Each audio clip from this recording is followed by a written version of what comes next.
Thanks to Shopify for supporting Future Hindsight. Shopify is a platform designed for anyone to sell anywhere, giving entrepreneurs like myself the resources once reserved for big business. Sign up for a $1 per month trial period at shopify.com/hopeful, all lowercase. And if you want to support Future Hindsight and all the work that we do as an indie pro-democracy podcast, you can. Join the Civics Club on Patreon now by going to patreon.com/futurehindsight. Welcome to Future Hindsight, a podcast on a mission to spark civic action. I'm your host, Mila Atmos.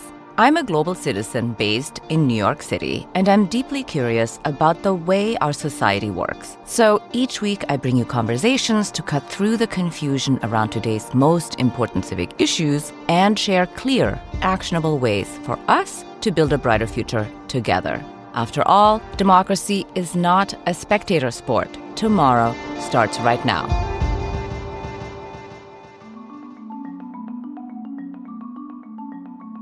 In the nearly 3 years since the Supreme Court's Dobbs decision overturned Roe v. Wade, we have witnessed a seismic shift in reproductive rights across America. But beneath the headlines about abortion bans lies a more fundamental concept that's reshaping the legal landscape, and that is fetal personhood. How does fetal personhood work anyway, and how does it affect healthcare, criminal law, and the fundamental rights of pregnant people? To discuss the growing phenomenon of pregnancy criminalization, examine the path forward in a post-Dobbs world, and consider what a just jurisprudence for pregnancy might look like, we're joined by Karen Thompson. She's the legal director of Pregnancy Justice, formerly known as National Advocates for Pregnant Women, and leads a team defending the rights of people who face criminalization because of their pregnancies or pregnancy outcomes. Welcome, Karen. Thank you for joining us. Thank you so much for having me. So, to start, tell us about your organization, Pregnancy Justice. It started out as the National Advocates for Pregnant Women. Why was it founded? What was the problem that it was looking to solve? Pregnancy Justice started 25 years ago by our founder, Lynn Paltrow, and her focus and her main issue was around how women and people who are pregnancy-able were being pathologized and prosecuted and charged for crimes based solely on their pregnancy. There's something about that feels academic. When I started at Pregnancy Justice, I was, telling friends and my partner about the job, and they were like, well, but what do you do? And that just goes to show how invisible the question of pregnancy criminalization is, because people don't see it. It is very much kind of under the water as we think about abortion, and things stop there. But there's a whole universe that's around the question of reproductive justice and reproductive rights. And so Pregnancy Justice steps into that breach. We're the people who work to advance and defend the rights of pregnant people, whether they give birth, whether they have a miscarriage, whether they have a stillbirth, or whether they have an abortion. So what are the rights that are being taken away or being attacked? Because what you said just now was really good, that some of your friends are like, what does that really mean? So I'm going to read this from your website. Quote, pregnancy criminalization serves to impose traditional gender norms and stereotypes of good motherhood, thereby undermining pregnant people's rights and personhood, end quote. So in everyday terms, what does that mean? What are the rights that are being undermined? If you can do something when you're not pregnant, that's legal, right? And I mean anything. Exercising, eating soft cheeses, smoking a joint, anything that you think you can do and not be incarcerated for it. Yeah. If you're pregnant, that entire calculus changes, right? So things that were completely legal a day ago, the minute you have a fertilized egg in you, any action might become illegal. The state might decide they have an interest in what they're going to say is the child, to protect the pregnancy, to survey the body of the person who's carrying the pregnancy, and even to reach out to their partners to have them control behavior, right? It's a very wide band of things that fall under this rubric. But the essential core of it is that the state wants to control and survey the body of pregnant people in the interests of this in big scare quotes, child, which is the pregnancy. And we'll get to talk about fetal personhood later, as you said. But that's really the essence of it. That's how it starts. And the reaction of the state is exactly why we have to do the work that we're doing. Right, right. Well, so I actually did interview Lynn Paltrow in 2019, who, of course, was the founder of your organization. And it seemed like a century ago. And actually, that was the first time I heard about fetal personhood and why this concept is so dangerous for pregnant people. So for the benefit of the listener, because I think fetal personhood is really not widely understood, and yet it is perhaps the most consequential concept shaping reproductive freedom today. So can you explain exactly what fetal personhood is? Yeah, and let me start by saying that I'm not a big fan of the term fetal personhood. All right, what is a better term? Because it's not pithy, it's not an easy thing to kind of capture in some ways, but at the same time, fetal personhood, I think, gives it more weight and it gives it more legitimacy than it deserves. Because at the end of the day, it is a radical legal doctrine that has been created and amplified by the far right in this country, and its sole purpose is to give legal rights to fertilized eggs, to fetuses, to embryos, the same rights that you and I enjoy. And that sounds legal, that sounds weedy, that sounds not important. But what it means in truth is exactly what I was saying earlier about these kind of scary interests of the child ideas. Because what it's saying is that if a pregnant person has a pregnancy, then that pregnancy is entitled to everything in the exact same way as the pregnant person. And that means healthcare.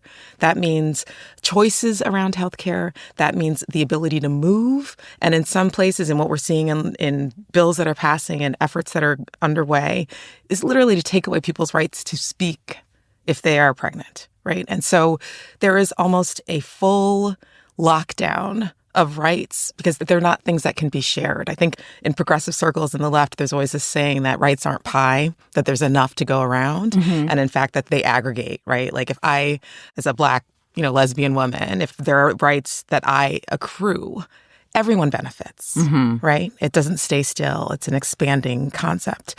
That cannot happen between a fetus and a pregnant woman because pregnancy can kill you.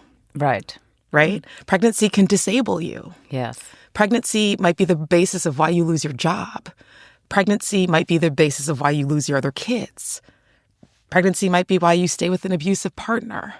So if you are assigning rights in these circumstances to both parties, even though one of those parties might cause your death, there's no division of what can be happening. It is taking away from instead of adding to. And so part of the work and part of the fight is to make it very clear that rights should never leave the pregnant person. And, this is complicated. We don't live in a time of nuance. Right. And there's a lot about this conversation that has to have nuance, right? Because people want pregnancies. People want to have babies. They want to have babies, right? Yes. A lot don't. Yes. But a lot do. Right. So when we talk about this, it's kind of like, well, how could you talk about a baby in that way? Like, people want to be pregnant. They absolutely do. But pregnancies are individual. They change on a dime. And someone who very much might want a baby might also have a stillbirth. Right. Someone who wants to grow their family might have a miscarriage. Right. And in all of those circumstances, there are decisions and there are things that have to be made real that criminalization actually turns into a crime. And so having carceral responses to one's own body is never going to be a positive thing. Anyway, so I just went off on a tangent, but the definition about the rights question and what that looks like in reality, I think kind of merits a story. If you don't mind. Okay, one of our clients. The story of fetal personhood. Yeah, because I think, that illustrates it and really makes you viscerally understand what it is. Exactly. Because let's get out of the courtroom, let's get out of the legal books and just talk about people. Yeah. And so 27-year-old woman, Oklahoma, 2020, she's pregnant. She wants to be pregnant, but she's having horrendous morning sickness, like cannot keep anything down. It's hard enough to be in your world and going about your life, but when you're like throwing up every second, it makes it even harder. Yes. So 2019, Oklahoma passed a legal marijuana bill. If you have your physician's permission, you can get a medical marijuana card. She does that. She goes to her doctor. Her doctor says, yeah, you definitely should try edibles and try some topical creams, and that will help the morning sickness. She gets the medical marijuana card. She has her doctor's sanction, and she starts using the edibles. She's fine. She has a great pregnancy, gives birth to a completely healthy, happy baby. Mm-hmm. At birth, the hospital tests the baby, and it has THC in its blood. Right. And she is arrested and charged with felony child neglect, which carries a life sentence. Oh. Yeah. So this is practically what it means, right? We're talking about a legal substance in Oklahoma. Right. That her doctor told her to take. Right. Because her own health was being compromised by her pregnancy. Right. She did everything correctly. And the prosecutor decided that was not acceptable behavior for a pregnant person, even though her child was healthy, even though Child Protective Services was called in and found nothing wrong. Right. And she faced life in prison. Uh-huh. So we came in on that case and supported her attorneys on the ground in fighting back against these horrendous circumstances. And the prosecutor, in his argument in supporting this, said that the fetus should have had its own medical marijuana card. Oh. So, I mean, it's not funny, but it's just so absurd, right? It's 100% absurd. And I think that, we're in a time of absurdity. Yes, indeed. And I think what people talk about a lot is the sense of offending or a sense of being hyperbolic or somehow being over the top in how we talk about where we are. But the arguments that are being used to criminalize people are absurd. Yes. So if a paid state official is making an argument that a fetus should have its own medical marijuana card, as someone who believes in the law and the power of the law and perfecting the Constitution, that part of our response is to be equally and oppositely pushing back with the fervor that we can. And when I say that, I mean, if you are coming to me with absurdity that is going to remove someone's liberty interest and take them from their child and their family for the rest of their life, then I'm going to come back to you to prove that this kind of very blatant, directed social control of women is not going to be acceptable, and explain that with just equal and opposite force. And so some of those things is just about stating laws back to people, right? So it's just like, hey, look, we have a bunch of states that don't agree with fetal personhood. You can't do this to women. Right? You can't do this. So did you win this case? We did. Okay. We did. It was dropped after that. Dropped. I'm sorry. The highest court in Oklahoma actually said that this is not legal. Right? Because here's what the law says. You can't be charged of a crime if there's no crime. Right. And she did not do anything illegal. Right, because she got the card. She did everything legal in a legal manner, exactly. Right? Because she got approval from her doctor. She got herself the card. She didn't just go to a dispensary and was like, I'm going to get high. Right. That was not her thing, right? Right. Yeah. But that's the accusation, essentially. Exactly. Right. And so that was a great win. But even in that moment, the judge said, hey, but legislature, why don't you pass a law that actually does say that fetuses need to have their own licenses? Oh, what? Perversely, that was the outcome? Exactly. What are the strange lessons learned? So this is a great example to talk about what fetal personhood actually looks like and how it's being used. But what is maybe the most common instance of pregnancy leading to being criminalized, and who are the women who are being criminalized? Because it's not happening to everybody. No, because carceral. Yes, it's carceral, right? So there's a target audience for this. Always. And it's always going to be working people, right? It's always an economic question because folks who have the least resources have the least ability to actually fight back.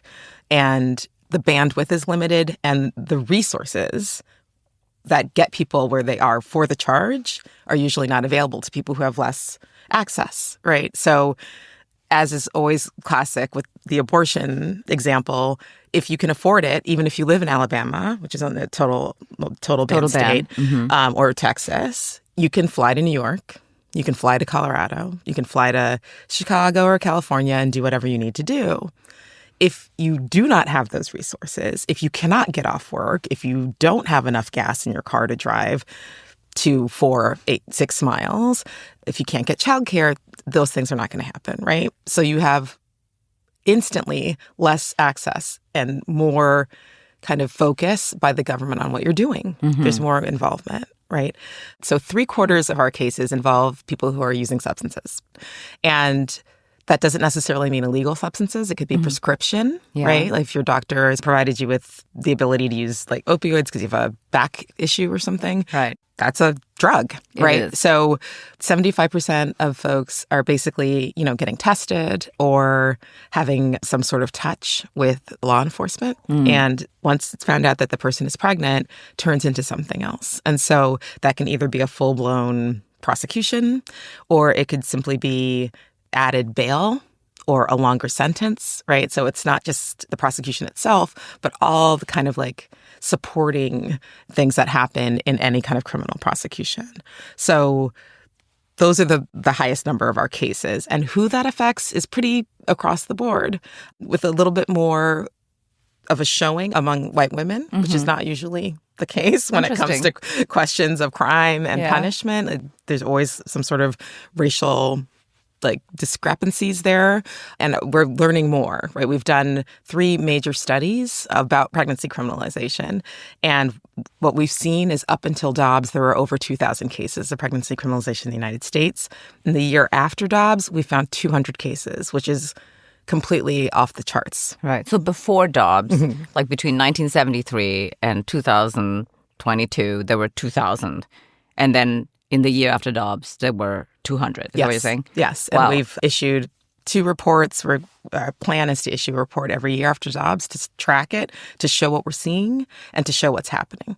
Because even though pregnancy criminalization preceded Dobbs, even though it's going to continue, what's happened post-Dobbs is that all of the guardrails have been removed. So the states that had all the trigger laws, everything has come to fruition in those states. And now there's almost a empowerment because that's exactly what Dobbs did. It said, send it back to the states. They can do whatever they'd like. Right. And so with that, anything you like has come a whole kind of raft of policies and bills and laws that are implementing and incorporating these fetal personhood bills and ideas into both civil and criminal law. And so we know it's going to get worse. We've seen more and more cases, and we've seen kind of a emboldened government action. You might have heard about it in the news. On March 20th in Georgia, a woman called EMTs because she was feeling very unwell. And when they got there, she had passed out in her apartment, basically in a pool of blood because she had just miscarried. I see. And the EMTs took her to the hospital. But a neighbor informed them that she had thrown out fetal remains in the dumpster. Had she? She had. But here's the thing. When you get pregnant, no one says to you, oh, you know what? If you have a miscarriage and there's fetal remains, here's how you dispose of them. That's not a conversation that people have. I'm not a medical professional, right? Right. Like your everyday person is not a medical professional. Exactly. Right. And in fact, doctors tell you if you're miscarrying, you know what? Go home. Go home and miscarry at home. Really? Yeah. Because what do? You're not going to go to a funeral parlor. Like, this is part of your body. Yes. Right? And so you would think that would be just a normal response because people don't know what to do with fetal remains. Yes. But in her case, she was charged with not reporting a death and incorrectly disposing of human remains. And she was also charged with those felonies and faced 13 years in prison. This is someone who was found passed out in her apartment. Right. Right. Yeah, she did not do this on purpose. No. Right. And so what we're actually doing is we are responding to a very human thing with a criminal response. And that not only takes away from someone the ability to grieve something that's really horrible that's happened to them, but it just goes to show that there is no space for women to be in their bodies, right? That there is no moment where their own being does not become kind of a walking crime scene. Right. It's a dangerous and it's a really central, I think, question to a question of democracy. Oh, yeah. Well, so the question I have here is, in terms of democracy, is what is the purpose? I mean, you stated, of course, that this is to control women, for the state to have control over the life of women. But what does that do? You know? What does controlling women do? No, what does controlling women do? What is the end game of that? Well, okay, there are a bunch. Okay, there are tell me. Because I feel like this is the logical conclusion that people don't often talk about, right? 100%. They stop at talking about abortion rights, and that's the be-all and end-all. Right. But actually, there's a far-reaching, deep goal that people are pursuing here. 100%. So, I mean, using the big words, but like, let's just talk about patriarchy, okay? Which needs certain structures to hold itself up. And some of those are that women are not in the workplace.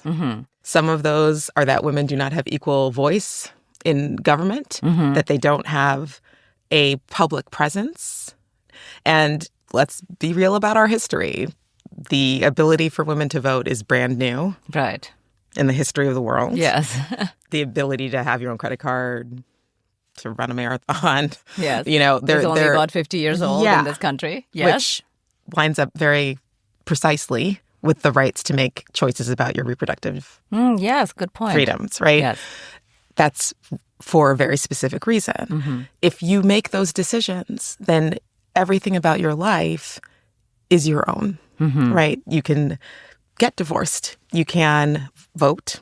You can do all of the things that we are now seeing in a deep rollback. Just last week, or yet this week even, right. the House passed the Save Act. Yes. So married women whose names are not matching their birth certificate are going to have a hard time voting. Why? Yes. For the same reason that you don't want women to be able to make a choice about whether or not they want to reproduce. Okay? So there's that kind of political prong that is cross-class, cross-race, cross everything. Right. Then I think there's a very distinct white supremacist prong to this. We've seen a lot about this kind of pronatalism idea that the white race is endangered, right? And I have this quote, and I say it all the time, and it's going to be a cliche, but it really shook me the first time I read it. And Pregnancy Justice submitted a amicus brief in the EMTALA case, which was a case about whether or not a state needs to provide abortion care to someone who presents at an ER having a health crisis. Because this bill, the Emergency Medical Assistance and Treatment Act, requires ERs to treat anyone who shows up. Because it used to be that you could just turn them away because you could tell that they didn't have insurance, so they wouldn't be able to afford the care, so people would just kick people out of the ERs. So this is a federal bill that passed to ensure that that couldn't happen again. But what we were seeing is that Idaho, in this case, said, we have a total abortion ban, and we don't think abortion is health care, so we're not providing abortion care unless someone's at death's door. So we came in with a supporting brief to say that that's not acceptable, to let people die in a parking lot. But as I was doing the research for that brief, I found this quote from Teddy Roosevelt in his autobiography. And he says, the battle of the races is a battle of the cradle. And in that battle, there are breeders and there are warriors. Right. And so this is not... Sorry, it's not funny, but okay. That's continue. a president of the United States. Yes.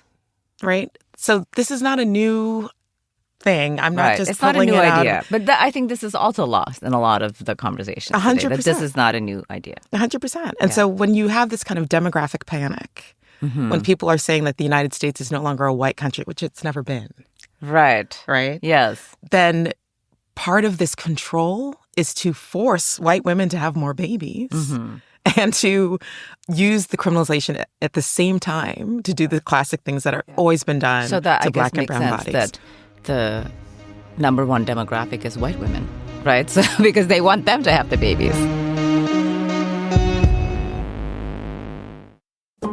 We'll be right back with Karen, so stick around. You'll love this episode, Civic Spark. One small step we can all take to be more empowered and ignite collective change. But first, when I first started this podcast, it seemed like I had to figure it all out on my own. Finding guests, writing scripts, setting up recordings, editing the episodes, you name it. Starting something from scratch can be pretty overwhelming. And in the early days of Future Hindsight, every day seemed to introduce another question that needed an answer. Your to-do list keeps growing every day with new tasks, and that list can pretty easily start to overrun your life when you're starting something new. So finding the right tool that not only helps you out, but simplifies everything can be such a game changer. For millions of businesses out there, that tool is Shopify. Shopify is the commerce platform behind millions of businesses around the world and 10% of all e-commerce in the United States, from household names like Skims and Drew House to brands that are just freshly getting started. So open that door and get started now with your own design studio. With hundreds of ready-to-use templates, Shopify helps you build a beautiful online store to match your brand style. And if you want to accelerate your content creation, Shopify is packed with helpful AI tools that write product descriptions, page headlines, and even enhance your product photography, if that's your thing. With all these great tools at your fingertips, you can get the word out as if you have a full marketing team behind you. In just a few minutes, you can easily create email and social media campaigns wherever your customers are scrolling or strolling. The greatest thing of all? Shopify is your commerce expert with world-class experience in everything from managing inventory to international shipping to processing returns and beyond. Listen, if you're ready to sell, you're ready for Shopify. And what I love about Shopify is that no matter how big you want to grow, Shopify gives you everything you need to take control and take your business to the next level. Turn your big business idea into cha-ching with Shopify on your side. Sign up for your $1 per month trial period and start selling today at shopify.com/hopeful. Go to shopify.com/hopeful. Shopify.com/hopeful. We also want to share about a podcast called What Could Go Right? If you're feeling overwhelmed by the news cycle, you're not alone, which is exactly why I want to recommend What Could Go Right. It's a podcast that looks beyond the headlines to uncover the progress happening in the world, even in difficult times. It's hosted by Progress Network founder Zachary Karabell and executive director Emma Varver-Lucas. And each week, they sit down with experts to discuss today's biggest challenges without ignoring the hard stuff. They bring nuance, insight, and a forward-looking perspective to help make sense of the current moment. They discuss everything from climate change to democracy to the economy. And this season, they're joined by voices like best-selling author John Green and acclaimed journalist Noah Smith, and many more. Plus, every Friday, they share the Progress Report, an episode that delivers key news and insights from around the world. Fight the urge to doom scroll. Tune in to What Could Go Right wherever you get your podcasts. And now, let's return to my conversation with Karen Thompson.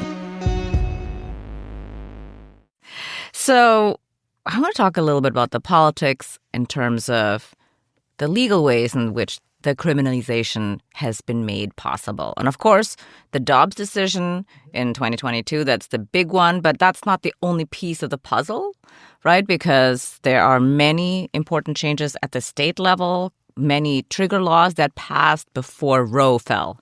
So what are the most consequential laws that have passed that made criminalization more possible or more pernicious, if you will?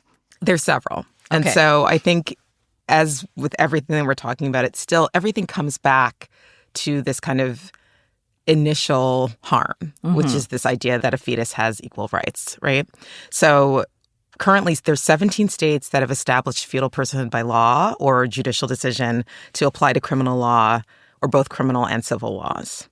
And so the most recent, and I think the most shocking for people, was the one in Alabama, the LePage decision, which basically said that frozen embryos were to be considered as extrauterine children, right? So any IVF clinic, anyone who had frozen embryos left over from their implantation, those were now considered to be actual human beings. Yeah. So that goes to show you how extreme immediately these laws can be. And it shut down all of the clinics, and the GOP legislature there had to immediately kind of backtrack and carve out all of the IVF clinics. But that was immediate, the reaction there. But that's the only place where they exist. extrauterine children in IVF are in clinics. IVF clinics. They don't exist in other places. Exactly. So why did they just repeal the law? Because like how do they carve out the thing that they targeted? Because it's not really about the frozen embryos. Right. It's never really about the frozen embryos. It's never about the interests of the child. Right. It's never about any of the things that we say it's about. Because if it was, you would be feeding kids when they come into the world. If it was, you wouldn't be changing laws for kids to work when they're 10 in dangerous environments, right? So it's not really about the kids. But at least 24 other states, like not the Alabamas of the world, but the Pennsylvanias and other states that we would consider blue or progressive, they have included personhood laws that say things like any member of the human species or any unborn human being in their laws. So there's a mushy middle about how these laws spread. And then in 36 states, there are laws around fetal homicide laws, which seem, again, I'm so glad someone's protecting, someone's pregnant, they don't want to lose their baby. If someone attacks them, that feels logical and rational. Yeah. But all of these laws, they never stay still, right? They always are in movement. They're always being used outside of the context in which they were intended. So the child neglect law that I was talking about earlier in Oklahoma, that was supposed to be about kids who are really being abused, was turned against the actual pregnant person as what she was doing to her own body, right? And so these fetal homicide laws are being turned against women who are having stillbirths. And that's in 36 states. So we're just seeing that nothing is as it seems, because even though there's this idea, and it's a little paternalistic, but even though there's like this idea that we're just here to make things better for the pregnant woman, it never stays that way. Yeah, I like the way you just put that. Nothing is as it seems. So let's talk about Dobbs in terms of nothing is as it seems. Because I think people, of course, broadly understand that now the states have the jurisdiction over pregnant people. And depending on what state you're in, you have rights or you have more rights or less rights, right? But exactly how does the Dobbs decision fit into the bigger picture? And I kind of feel like that's often lost. Like, what does it actually accomplish? The end of Roe. Yeah. You know, I think we only grasp the sort of like the big headlines. Right. Which is that there's no federal right to abortion. Right. For people who are kind of agnostic or just on the fence about questions about reproductive justice and rights, it seems like that's okay. Like, it's still available, right? People can still... You can still go someplace, especially if you have money. You 100%. Can get on a plane and go somewhere. 100%. Right. There are abortion funds in these states that will help you, even if you are in a state that has a total ban. I don't really see what the big deal is. But the big deal is that the guardrail is gone. So whatever that state decides to do will be the reality for people. And I mean, if there's two things that I hope people take away from this conversation, is that the ripples, it's not even a ripple. It's just a constant growing, a constant expansion, a constant elbowing out of the way of the rights of the individual, which is it's so ironic, right? Because this whole, for years and years and years, it was always states' rights, states' rights, states' rights. Yes. Okay. And now what we're seeing is these states' rights are expanding past their borders. So another recent example, in Alabama, total ban state, 7 weeks after the Dobbs decision came out, the governor of Alabama said in a radio interview that groups that assist people seeking an abortion in another state could face criminal prosecution. Right. So there's a abortion fund there, the Yellowhammer Fund, an amazing organization. Yes, we had her on, actually. Janice, Janice was amazing. Truly doing phenomenal work. And here is the AG of the state threatening her with criminal punishment for giving people funds to leave Alabama to get an abortion. Legal behavior, right? Yes. Who is merely speaking to them about the options that they need for their reproductive health care. That's what she's doing. And he's threatening criminal sanction for leaving the state, right? So what ostensibly is the state's rights, you have your abortion ban, fine, but she has a right to speak. Like, this is a classic First Amendment, classic constitutional questions. And thank God last week a great decision came down from a federal district court in Alabama to say absolutely not. This is violating many rights. Many rights. Right, including the right to travel. But what Dobbs is showing us is that nothing is staying still. That these borders that we're putting up that are supposedly belonging to states are actually very porous. Yeah. And the ways of pulling people back and limiting what they can do are now full on because Dobbs is no longer here.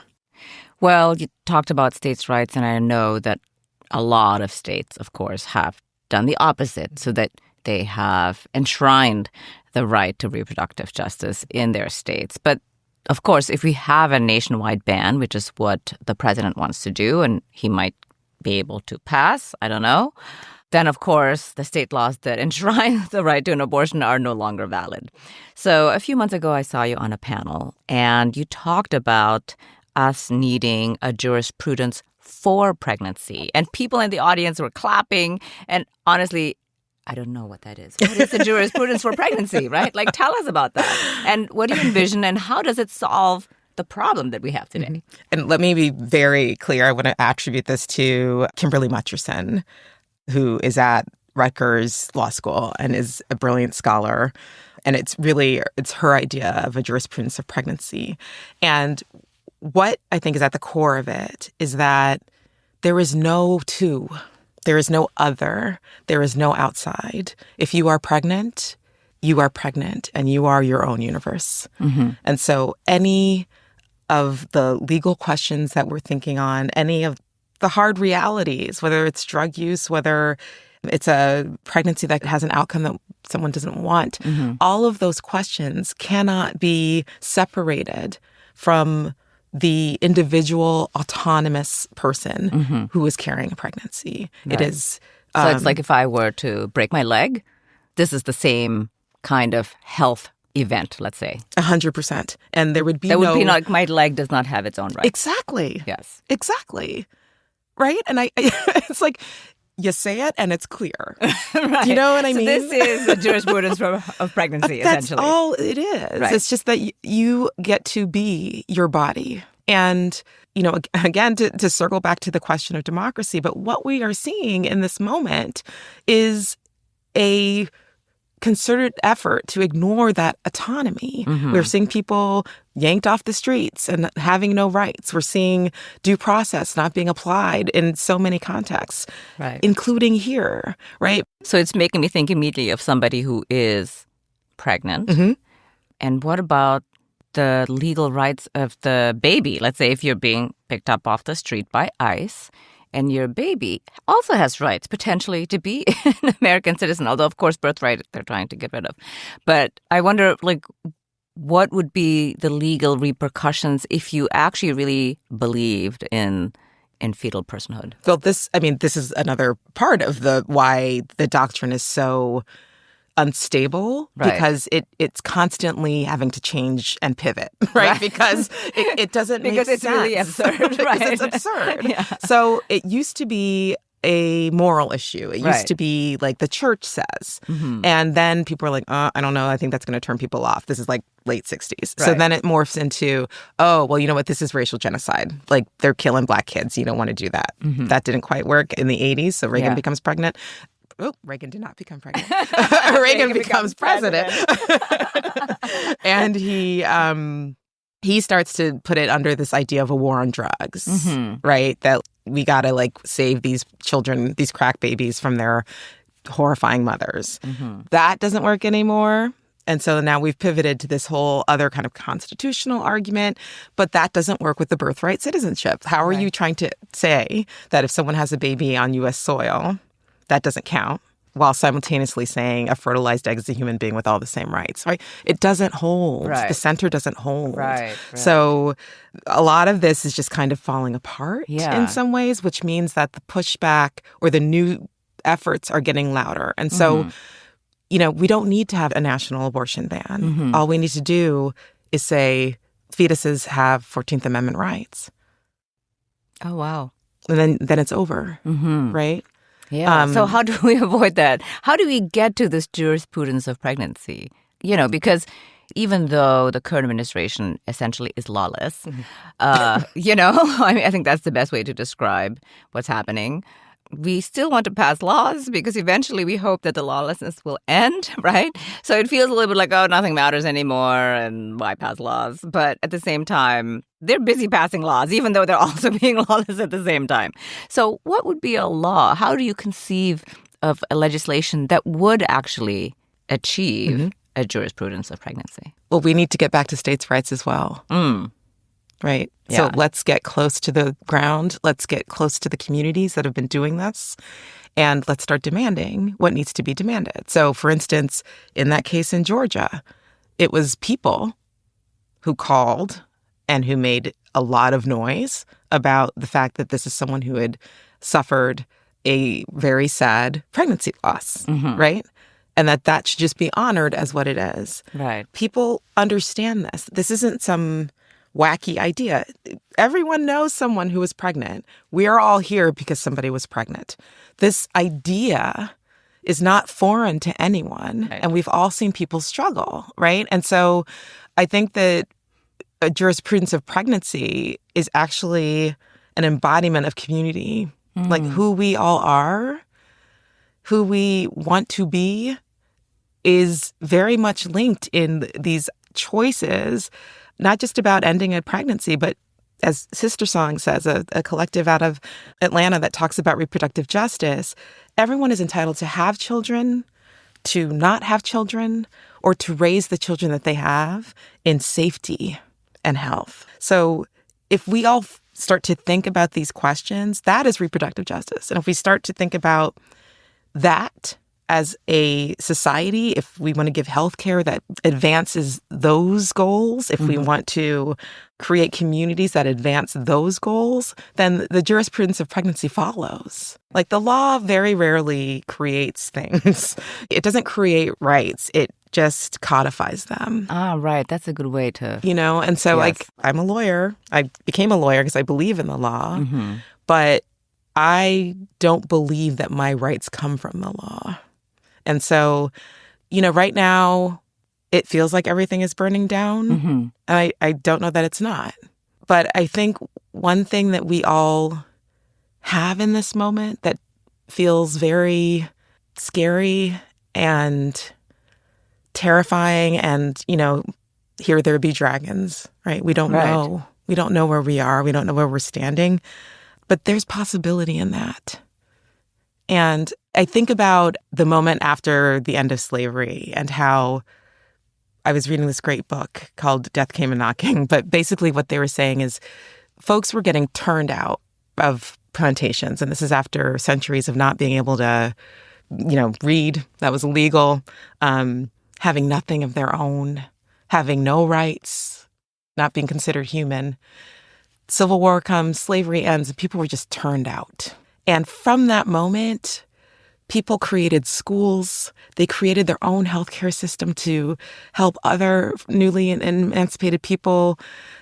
There was a complete revolutionizing of the world in that moment because it provided an opportunity to create something new. And so I follow that example. Like, I follow what Janice Fountain is doing in Alabama. She's been doing this.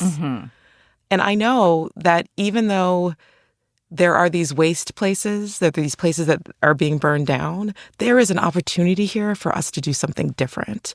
And we've seen some of those things happening, even in the year that I've been at Pregnancy Justice. We got a great opinion in Maryland in a case where a woman had a stillbirth at home. And during the course of her pregnancy, she hadn't gotten prenatal care. And in the very first months of it, she had kind of Googled getting an abortion, but she didn't. Right. But she ended up having a stillbirth. And the state charged her with homicide. And as proof of that, the proof of the intent to murder her newborn, they used the fact that she Google searched abortion, the fact that she didn't get prenatal care. And that was the reason, they said. Right. For the death of her child. That now I know I should not use Google to search anything. Well, there's that part also. too. But tell me, you do this work, you're representing people. What are in your mind, the most effective strategies to challenge, the idea of fetal personhood in court so that your clients can? Yeah, we're still working, right? Because I think ended. It hasn't but ended. You have some wins. We have. And part of the one in Maryland where she got 17 years, and that was recently overturned, and she's been given a new trial. But part of the discussion there was, look, Maryland, you have for years rejected fetal personhood. You have said, nope, there's no right that attaches until someone gives birth. Right. And also, they recognized in that opinion that there are a lot of people who don't get prenatal care for a lot of reasons, right, including that they can't afford it, and that cannot be part of the prosecution when we are not providing those things to our citizens. Right. So the court really had this moment of recognizing that we have to do better generally to make sure that people are getting the care they need. And so for me, doubling down on these opportunities for states to use their own laws about protecting health, about defining a human being as a human being, whether they're pregnant or not, and not affording rights to a fetus, just saying that's not who you are. That's what you've passed laws to say that's not who you are. Right. When you put all of those things together, you can start pushing back because it just doesn't make sense. Fetal personhood does not make sense. Yeah. What does make sense is a whole human being with autonomy and a whole human being who's getting the care they need when they need it. Right. Every week on Future Hindsight, I ask my guests to share a civic spark, one small step we can all take to be more empowered and ignite collective change. So what's a good way to turn the insights that you've shared with us today into action? I would self-promote the Pregnancy Justice website because I think there's a lot of information there that can help people understand just what it looks like in your state, what it looks like historically, and how pregnancy criminalization might affect you, because you can't even take the step until you know what's going on. But once you have that kind of baseline, that education, community is really everything. And I know that I'm sure everyone says some sort of permutation of that answer, but it's what we have. And there's so much effort right now to divide people, to silo us off from one another in many ways, to make conversation feel dangerous, to make help and mutual aid feel like there are going to be negative repercussions. And I think we all need to be brave in the collectiveness of our experiences. And I haven't had a baby.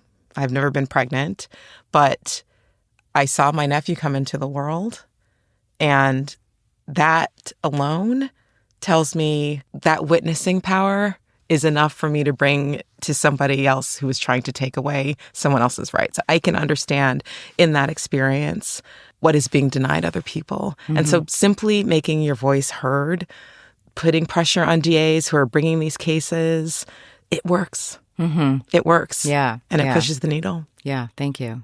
So we always want to end on a hopeful note on Future Hindsight. So based on current trends and developments on fetal personhood, looking into the future, what makes you hopeful? What makes me hopeful is that this isn't working. It's just not. And the reason I know that is because, again, the explanations for why we need fetal personhood keep switching.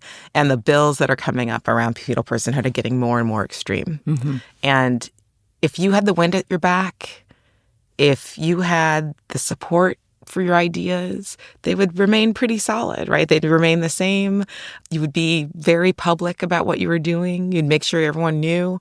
But we're not seeing any of that. We're seeing a lot of under cover of darkness. We're seeing kind of a sideways backing into the pushing forward of these ideas. It's not being said with one's whole chest, right? And that kind of furtiveness, the embarrassment around it speaks to me, because I know that there's nothing that people have to be ashamed of. And I know that what we're saying under the light of day and in the scrutiny of the courts and in all of our papers. And so I have hope that false regimes will fall and that truth will prevail. Oh, hear, hear. I hope so too. Thank you so much. Thank you. Karen, for joining me. I really appreciate this fantastic. conversation. Thank you. Thank you. Remember, civic action doesn't have to be complicated. It's about small steps that spark progress, like sharing this episode with a friend. Let's recap this week's Civic Spark and fire up our collective power. Stoke that bravery flame inside you. Maybe you can or plan to be pregnant. Maybe you can't. Maybe you have been in the past. Whatever the case may be, it's important that we make our voices heard. The only way the truth will prevail is we stand up and say it with our chest.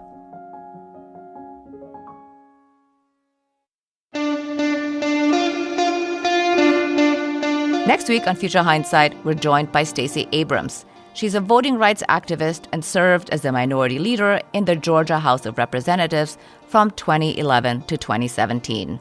She's also a New York Times best-selling author and the host of a new podcast called Assembly Required. That's next week on Future Hindsight. Now, be sure to follow us on your podcast app. We're here every week with brand new episodes to help you stay engaged, and you don't want to miss a beat. Follow Future Hindsight now, so we will be in your rotation every week. And if you're looking for an easy and free way to support Future Hindsight and all the work that we do as an indie pro-democracy podcast, sign up for our newsletter. Head to futurehindsight.com now and sign up. Thank you for tuning in, and until next time, see clearly, act boldly, and spark the change you want to see. This episode was produced by Zack, Travis, and me.